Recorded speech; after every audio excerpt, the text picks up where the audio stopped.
Up next, an article on OregonLive.com states the Portland Teachers Union proposes self-taught Fridays for high schoolers, saying educators need more planning time. So, ladies, what are your thoughts on this? Do you think it's a good idea to allow students to teach themselves? That's called homework, ain't it? Right?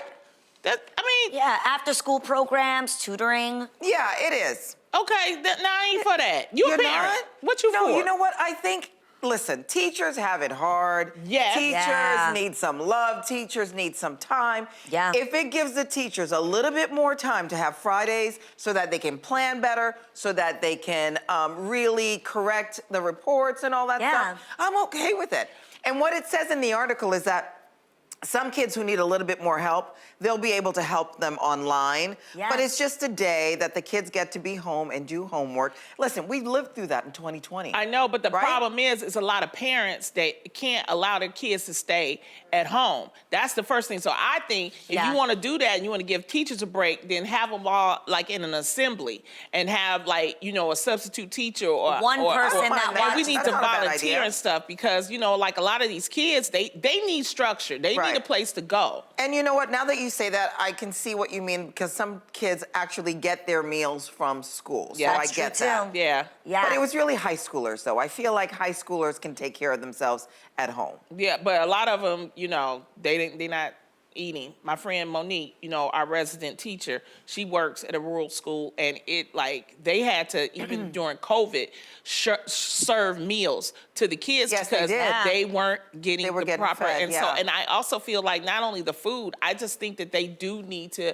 have, you know, someone because I just don't trust them being at home going, yeah, I'm gonna do this study. No, I get that. I get that. But shout out to the teachers, though, you guys. Yeah, I mean, we love the teachers. They don't get paid enough. And again, it's not like they're taking a day off. They're using that day to build a curriculum that will help your child. Okay, up next, according to an article on studyfinds.com, almost 2/3 of the poll agree that there's always one family member who takes things too far when it comes to indulging during the holidays. Meanwhile, 58% agree that their entire family drinks too much at holiday gatherings. So ladies, is there a family member that is known as the wild card who gets the side eye from you at every family gathering? I got a couple. Yeah? I got a couple. There's a couple of family members like we try to forget about. Yeah, I mean, I think there's always sort of like a black sheep in the family, right? Yeah. Someone who's, you know, gone rogue or done their own thing.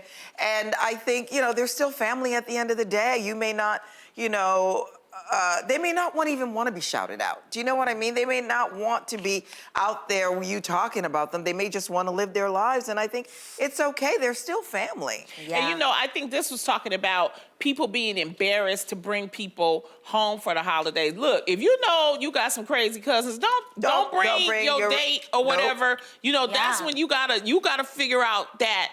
Make sure you go visit your family because, you know, I don't think people should be controlled. I think, you know, the holidays are very stressful. This is a time, you know, and people drink for different reasons. They, you know, and they're celebrating each other sometimes, and they do drink too much. I don't think it's fair to be mad at you know, Uncle Ray, because, you know, around 4 o'clock, you know it's time to go, because he going to start acting a fool. Right, exactly. But that's such a whack feeling. Do you bring that up to someone's attention? Like, yo, at 4 o'clock, we're looking at you because...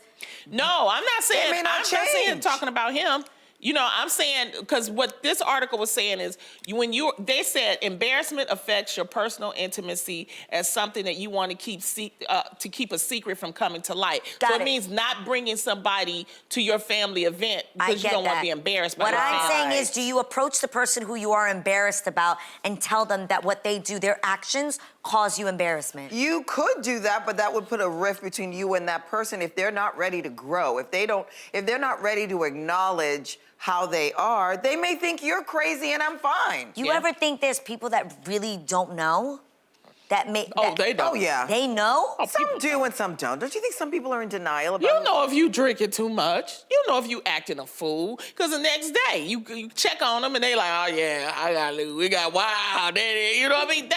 Believe me, most mature honest people, they know when they've done too much. And then, we always had those family members. Like I had a family member that used to use crack. This is about 20 years ago. Okay. So, we had to handle it. I would tell, sometimes you kind of like whisper it to you, like, look, it might be some situations going on. So just understand and know. And that's how you handle. But it's not for me to handle that person's problem unless they want to come to me and say, hey, this year, or you could set rules, for the family gathering. Like, we all going to Big Mama house. Okay, this is what we're going to do. This is how we're going to do it. If somebody gets out of line. So I think that helps. If you know you're going to be bringing other people. If you were having a wedding, would you invite that family member? I would. If you know it's going to be disruptive? You would? She would. We know that. I would. Yeah, she would. Of course. Because you can't control them, but that's your family. Because it's my family and I love them, and I feel like if I had a new person coming over, they gotta understand. That's it. And most of the time, they got crazy people in their family too. Exactly. So ain't nothing to be ashamed about. My thing is, there's nothing to be ashamed about. Yeah, there's maybe things you are embarrassed about, but don't carry the weight of that shame. And don't not invite people over because you're ashamed of something. Everybody has problems. Every family has their issues.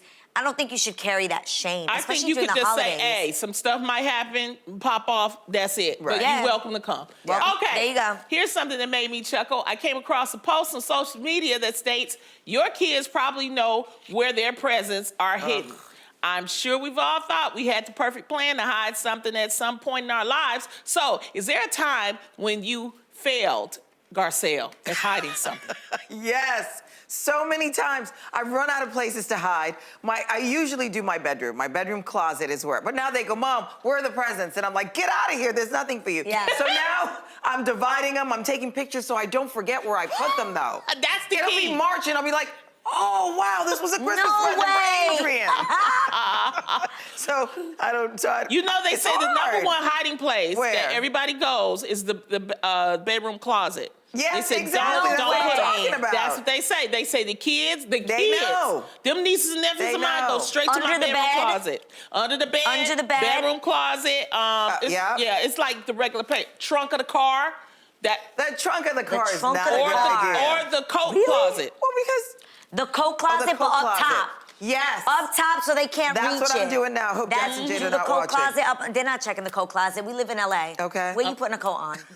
Bathroom. If you got a bathroom with a under, just put them. Under the if you have sink in certain the small bathroom, gifts, that's a great idea. Put them in there. Try to remember that, though. Oh my gosh, yo, I'm the worst at this kind of stuff. Like, lying is not my ministry. It is not my calling. You guys. Kids will be like, oh, look. I'll be like, oh, I guess you found your present. Do you guys remember Elf on the Shelf? Yeah. You would have to put Elf on the Shelf in the middle of the nieces do night it. so when they wake up, they find it. I would be panicked at 4 o'clock in the morning because I forgot to put the elf out. I was so stressed about this damn elf. I'm glad you're too old for that. That's my sister currently. I feel like I am just the worst at hiding things in general. Like, one time I went on a children's retreat. Okay. And guys, this is really corny. I asked my then boyfriend to give me a hickey because I thought it was cool. It was not even done in a sexual way. It was like, here, I think you need to suck it until it hurts. And then I was like, ow, got a hickey. Stop making that face, Lonnie. Got a hickey, went on this children's retreat in the middle of the summer and was full on wearing turtlenecks and button-ups like this. Because she was being fast. Because I was being fast, and I was out here praising the Lord like this. Like, Lord, you're worthy. Hallelujah. Like, I ain't gonna tell you what we did at the children's retreat. We don't got time for that. Go to Instagram and tell us about what you've done on your children's retreats.